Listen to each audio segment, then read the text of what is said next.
Oi, pessoal, tudo bem? Professora Mariana para fazer a correção dos exercícios de história, tá? Lembrando, né, que no vídeo de teoria eu passei para vocês um vídeo retomando os conteúdos que nós já tínhamos trabalhado em sala e eu passei depois um módulo novo, né? Daí um conteúdo totalmente novo para vocês, tá? E eu vou fazer a correção desses dois módulos agora.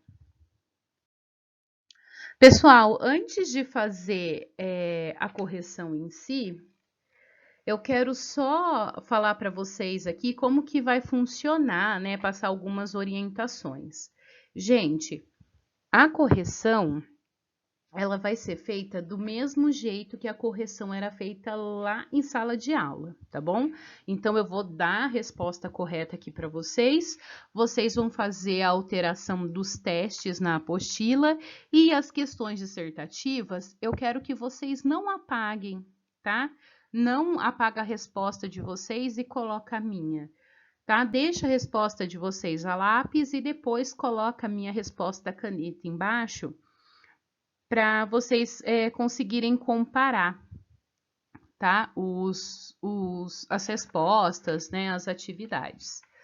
Nesse vídeo, né? As questões dissertativas, elas vão ser comentadas, tá? Então, todas as dissertativas, né? Eu vou falar para vocês como que vocês deveriam ter respondido, né? Passo a passo. As questões, perdão, objetivas, né, os testes. Eu vou colocar só a resposta correta aqui para vocês e explicar por que que ela está correta, tá? A gente não vai se aprofundar, porque senão não vai dar tempo de fazer a correção de todos os exercícios. Mas se alguém tiver alguma dúvida, quiser saber por que que aquela alternativa ela é a correta, por que que não pode ser uma outra alternativa, todas essas dúvidas vocês vão tirar aí no nosso horário de plantão, ok? Vamos lá. Gente, na página 34, o exercício 1, 2 e 3 são os exercícios dissertativos, tá? E na primeira questão, eu quero saber quais foram as consequências da invasão dórica. Então, vamos selecionar aqui que isso é importante. Qual foi a consequência da invasão dos dórios na Grécia Antiga, lá no final do período pré-homérico? Gente, os dórios, eles formavam um grupo extremamente violento. E a violência desses dórios, né, vai assustar a população grega, né? Eles vão destruir algumas cidades gregas, a população vai fugir. E nessa fuga, a população ou vai para outras regiões, né? Ou ela vai para o exterior.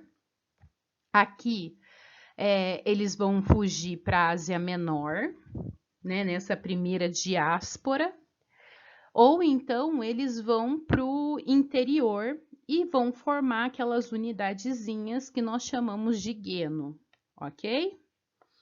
Na questão número 2, os principais documentos para o estudo do período homérico. Gente, não pede a explicação, não pede para colocar um resuminho dos textos. Então, se vocês simplesmente colocarem para mim, né, que é a Ilíada e a Odisseia, já está correto, tá? Porque só pede os nomes desses documentos. Agora, prestem atenção.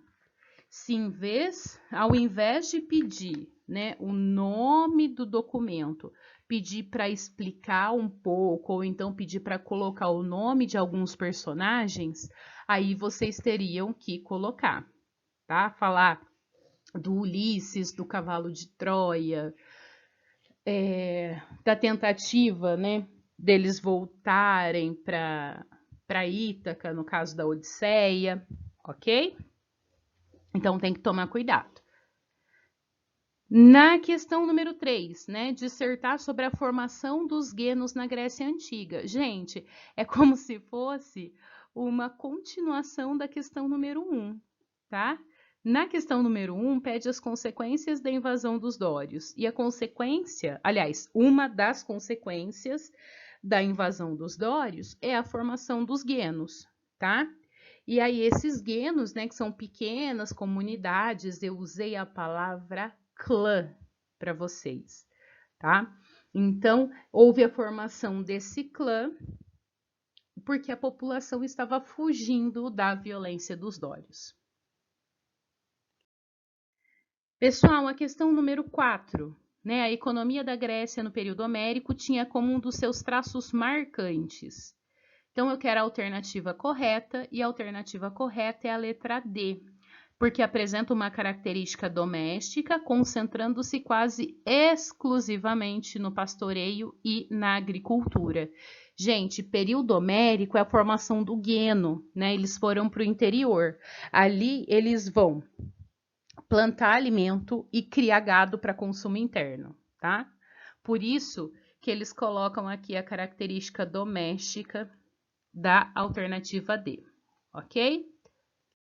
Pessoal, a questão número 5, né? Não sei se vocês repararam que da questão número 4 eu fui para a questão número 6, né? Mas a questão número 5, ela já estava no slide de teoria, tá? Eu coloquei ali como um exercício resolvido. Na questão número 6, nós temos um texto, tá? Na verdade, aqui não é um texto acadêmico, é um texto jornalístico, saiu aqui no jornal Folha de São Paulo, em agosto de 2008, e essa daqui é uma questão do Enem, tá? Nesse texto, eles comparam, né, as cidades da Grécia Antiga com as cidades do Parque Nacional do Xingu, tá bom? Então, fazendo a leitura desse texto, vocês iam chegar até a alternativa correta, que é a letra C, tá? Que as duas civilizações, tanto a do Xingu quanto a Grécia Antiga, tinham cidades autônomas e independentes entre si, ok? Pessoal, na página 38, tá? E aqui vai ser os exercícios só de Esparta, tá? Então, aqui a gente já foi para o período arcaico. No período arcaico, o mundo grego passou por diversas transformações. Quais foram essas transformações em Esparta? Então, gente, nessa questão eu não quero saber tudo o que está acontecendo na Grécia inteira, tá? O que eu quero saber é o que está acontecendo lá em Esparta, tá? E lá em Esparta, nesse período, nós temos a organização política da cidade, tá? E essa organização política, ela é atribuída a essa figurinha aqui, o Licurgo, que vai ser a pessoa responsável por organizar politicamente a cidade, tá? A cidade de Esparta, ela vai se isolar, tá? E vai adotar a força para manter o status quo. Pessoal, quando a gente fala em status quo, eu estou falando da situação, eu estou falando daquela sociedade, daquele momento. Então, eles vão usar força, e aqui eu estou falando de força física, força militar, para manter uma estrutura. Ou seja, qual é essa estrutura? A estrutura em que o espartíata, o militar, ele é mais importante e domina o restante da população. Ok? No exercício número 2, pessoal, no exercício número 2, fala aqui de um discurso xenófobo, tá?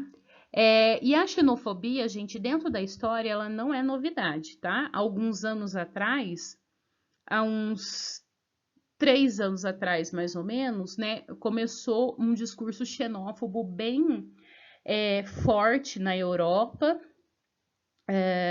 principalmente na França, na Alemanha também um pouco, mas não é um fenômeno atual, tá? A gente tem essa xenofobia ainda lá na época do nazismo alemão, né, do fascismo italiano, e também tem a xenofobia na Grécia Antiga, tá? E na Grécia Antiga, Quem usa da xenofobia é a cidade de Esparta, né? Além de usar xenofobia, era militarista e também lacônica, tá? Falava pouco para não questionar a ordem dada pelos militares. Na questão número 3, tá? Pergunta qual é o nome da cidade-estado e o legislador, tá bom? Gente, aqui, se eu estou falando de uma aula de Esparta, eu vou ficar só entre duas alternativas, tá? Ou é a letra B ou é a letra D de dado. Só que eu não falei do Solon para vocês, tá? Porque o Solon, ele é ateniense, tá? Ele não é espartano. Então, a única alternativa correta possível é a letra D de dado. Questão número 4, pessoal, entrou como exercício resolvido lá na nossa aula de teoria, tá bom?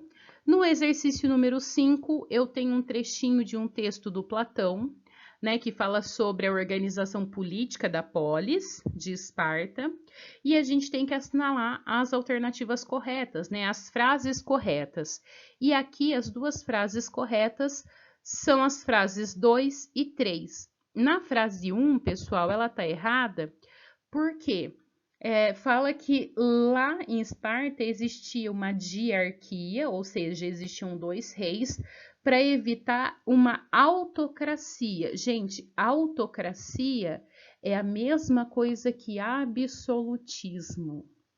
E o absolutismo não é da antiguidade, tá? O absolutismo é do século XVI. Nossa, eu ia ter que saber isso? Ia, tá? A gente já viu isso no 7º e 8º ano, tá bom? Pessoal, se ficou alguma dúvida, se vocês não conseguiram entender, se vocês estão tendo algum tipo de dificuldade, no nosso plantão eu vou estar disponível para tirar todas as dúvidas de vocês, ok? Beijos e até mais!